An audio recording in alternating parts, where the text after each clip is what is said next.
Wild. Welcome back to Mr. Obsolete's Vintage Homesteading. Well, today's exciting video is going to be on our fine Poulan Wood Shark, or as I call it, Wood Carp. Our last video, Mr. C brought over a bunch of saws, mostly home lights, and this was in there, and didn't really have any plans on working on any of them for a while because I got a lot of other projects going on. But I was out working on the lawnmowers the other day and getting everything ready, and got to a stopping point because I needed some parts I didn't have on hand, and it was late in the day and it was too late to do any more gardening or anything. So, looking at this thing, I thought, it looks like it's almost new. So I thought, well, let's just give it a quick check over and see if we can get it to run. Look it over and see if there's something really wrong with it. So typically, like these little saws, like I say, they're a bottom feeder for suckers. They're inexpensive, somewhere around $100 to $110 I think for this. And this and the Wild Thing are the two newest saws that I own. And I wanted to talk about all the weird things that they have going on with these saws, and the amount of people that have worked on these things trying to get around all the quality issues and poor designs and stuff, and some of them have been pretty successful. Actually, well, there again, this one didn't run when I got it. Once I got it running, it would hardly cut. It had a safety chain on it and a lot of problems with it, and mostly design problems. And I worked through them. Go back and watch our older videos on that saw. There's 5 of them, and you'll see it going from basically a non-usable piece to actually a good usable little saw. So on this one, we're going to go over some of the same things. So this one is a 2000 model year, 42 cc's. And this one's a 2011. It's supposed to be 33 cc. Model number's a 3314. So it's supposed to be 33 cc's on a power head and a 14-inch bar, which it has. But anyway, I checked it and had good spark and all that stuff. I give a little prime and it started right off. I checked the muffler, and it's almost spotless inside. It's had almost no use. And so anyway, I'm going to talk a little bit about the things that I like on these two little saws. And one of them is that all the screws for taking the side covers off and the top, you can use a Torx drive, which is the best, or a straight edge screwdriver, either one. And it's really easy. Get that off. You have to move that out of the way.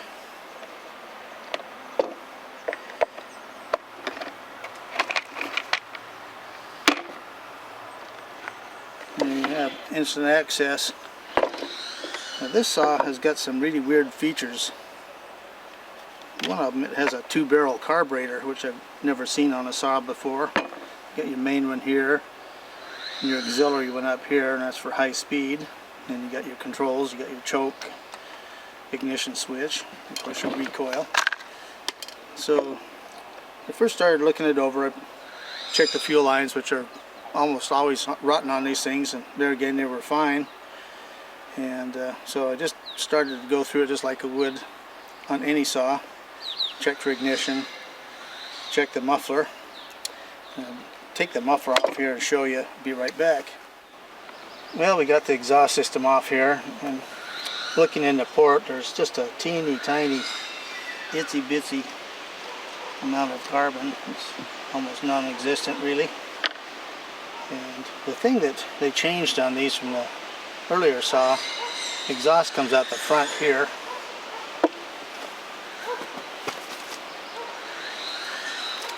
This one had a really bad design because it comes out in the rear, and it has this deflector shield to blow the smoke out here, and all that drool goes down inside there. It's really a poor idea. So this one's a big improvement. And there's a spark arrestor screen. You can see that it's virtually nothing in it. You see right through it. And this is the cover for it. Just a little tiny bit of carbon, just virtually nothing. And I think that they were probably using still oil by the type of deposits here.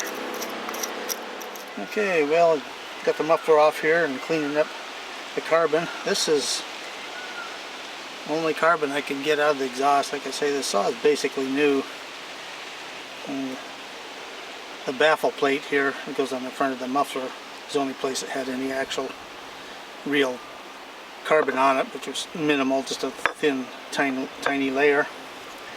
So anyway, any of these saws, bigger Poulans and all of them, or Poulans as I call them, the things you do if you get them used, you want to go over. There's a lot of little tricks on these things that make a difference in how they run. So, get this off, you can see that nice decal on there. The thing that's funny on this saw has a picture of the chain on which way it goes, and then on the Wild Thing it has one on the chain cover, but this one has one on the starter cover, has two on the other, and so I guess they figure you're 3 times dumber if you own this saw if you don't know how to put a chain on.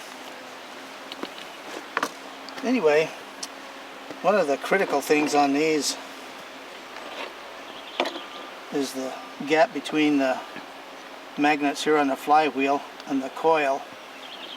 And on the Wild Thing originally, when I checked it, it was pretty close to being spot on, but it's mounted in plastic, and the plastic atrophies over time, and so when it would get warm it would open up, and then it would not want to start when it was hot. And that's a common problem on these, and I'll talk more about this one in particular. So anyway, the ideal distance I found using a feeler gauge to go between those is 11 thousandths, and the factory recommends 10 to 14, but 11 thousandths gives it the hottest spark. Now, we'll talk about this 2-barrel carburetor. Another problem these things have is, like I say, the original owners of this talked a lot about the thing wouldn't start when it was hot, and that's why it hardly ever got used. So the air filters on these goes right on here like this, and the port timing on these saws is pretty advanced, trying to make them put out some power, and so when they're idling or running wide open, some of the fuel and air charge inside the engine will actually be pushed back out, and it'll saturate this, and when you set it down and go to restart it, it can't draw in any air, and so it won't start. So the modification, a bunch of people said, is put some holes here, because this being down at the bottom, you can't get the air through the filter, and up here in this area you can come into the top and here both, and so that cures a lot of the hot start problems with these. And the other thing is, a lot of people say that about every half hour you need to change this or clean it, because it gets dirty really quickly, and the oil and gas mixture, such you can see the discoloration in it even after I've cleaned it. So like I say, I'm really amazed at how many people have had these saws, because, you know, they were cheap and easy to get, and how much time people have spent trying to figure out how to make them work. And a lot of them have been fairly successful. I mean, this one here, Mr. Pooh, the Wild Thing, is a perfect example. But basically, the only thing I had to do on this is put a new gasket, a new O-ring on here, because it was leaking oil. And the O-rings that they use are really cheapo stuff. And one of the other problems with these saws is when you try to take the cap off, so you hardly turn it there. You have to use something like a screwdriver to get them to snap loose. Screwdriver here. Yeah. And so if you're out, you don't have any tools with you, you're looking at poof, squirts all the fuel out too. But that's the material is really subpar stuff, and they swell up. And I haven't done it yet because I don't have an O-ring, but the O-ring that's on it is really thin and cheap. It also lets sawdust and stuff get down around the fill area on it. And so I'm going to put a thicker O-ring on it, and I'll space it out, and then I can come back with a toothbrush when I'm ready to fill it. Like that. Clean all the debris off so it doesn't go into the tank. Because, like I say, that's a common problem with these. So anyway, another thing that people have talked about is setting the spark plug gap at 30 thousandths rather than 25. It creates a hotter spark, and when they're hot, that helps them light off better. So this is stuff we're just going to try out. Like I say, I hadn't really planned on working on this, but it was a dead end on other jobs, and I thought, yeah, I better look into that. But the thing too, like I say, it was totally dissatisfactory to the guy that bought it because he had high hopes for it. And he bought like 3 boxes of new chains for it. It has the original chain on it, and it has only been sharpened a few times. So there was originally 6 chains, and there's still 5 brand new ones. So there again, it was not good stuff. So anyway, I'll put it back together here and see if it'll start.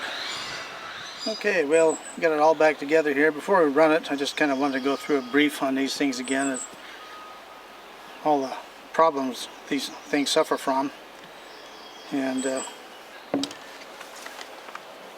differences between these two saws. So this is a 2000 model year, and this one's a 2011. So what they did to upgrade them a little bit is that the muffler is definitely a lot better, because the muffler here has a rear outlet, and I modified it here, and that made a big improvement in the performance. Plus it kept the saw a lot cleaner. And here where the air cleaner is, very restrictive.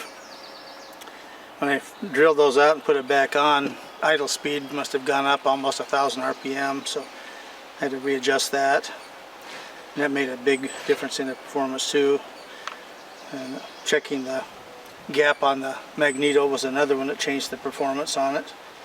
So just little things like that really make a difference on these. And you know, when you buy it like these people did originally, you know, they had high hopes for it and stuff, and were completely disappointed in it because, you know, it has virtually no time on it. So anyway, this one has a bigger area where the air cleaner is, but like I say, it has to be changed and cleaned often because of the spit back of the fuel. This one has a chain brake where the other one does not. And then shows which way the chain goes on, and like I say, this has it on 3 places on the saw. So anyway, so what do I like about these saws? Well, one, the side cover and the top and everything comes off real easily with either a straight edge screwdriver or Torx. And the screws here are captive, so they won't fall out. The side cover ones are not, but it makes it really quick and easy. And the air filter and all that stuff, the spark plug, are very easy to access. The starter on these is a weak point, and it's all plastic, so it's important to keep them lubed well and not really yank on them real hard, because it'll damage the mechanism there or ruin the side cover. And the controls are out here and real easy to get. And then the other thing is probably the best feature of all: they're stylish. Get all these silly graphics on them and stuff. And like on the Wild one here, a new bar.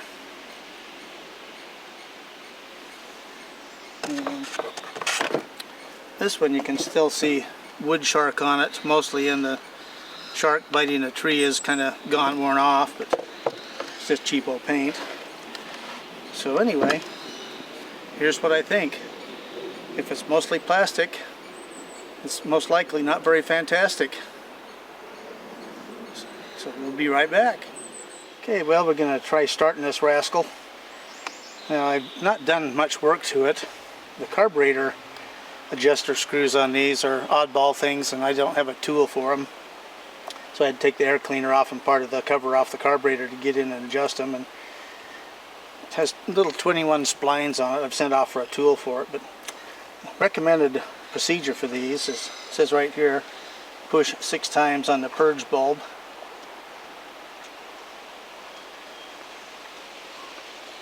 what that does is it pushes fuel through the carburetor, and then set your throttle here and pull your choke on, which also turns on the ignition switch. Now the one thing on this, it's got really high compression, and so you got to really hold on to it very carefully, because you try to pull it through and it tries to kick up on you.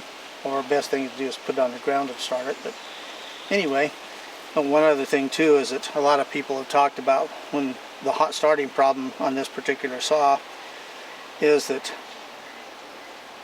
after you've cut for a while and you set it down, doesn't want to restart, pull the choke all the way out and then push it halfway back in, and that'll usually make it start. And then if you let it sit for long enough, it cools down. Don't do this 6 times, I say 4 times now. This is all stuff that all these people that have been working on these things for a long time have been telling me. So anyway, we got a bunch of background noise. He'll be right back. Well, let's see if it'll start for us today. So you really got to hold on to these things.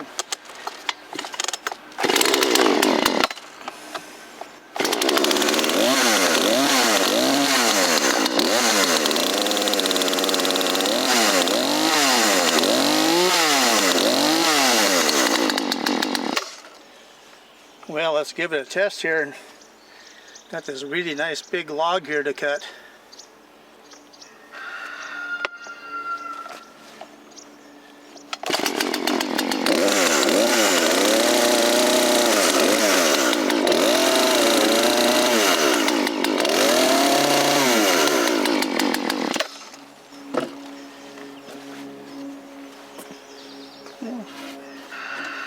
Low profile chain, actually cuts pretty good sized chips, basically because it's brand new. So anyway,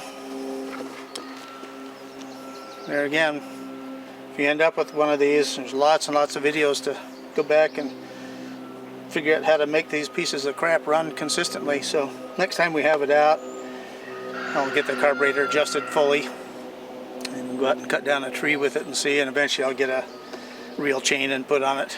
So anyway, hopes that'll help you guys in the Poulan collector's market there.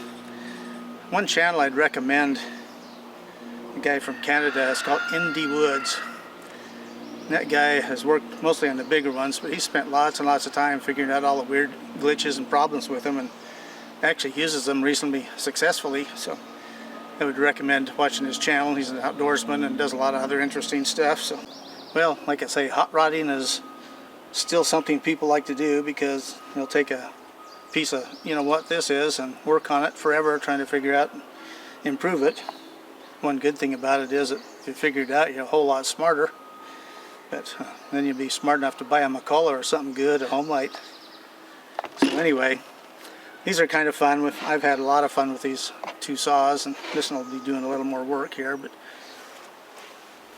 this one is amazing, all the little nuances of how to make it run right and stuff. And the thing on this one is actually, it was a factory defect, because it actually ran for a long time, and clutch drum here, actually you can see the wear on the teeth there is pretty good, so it actually got a fair amount of use.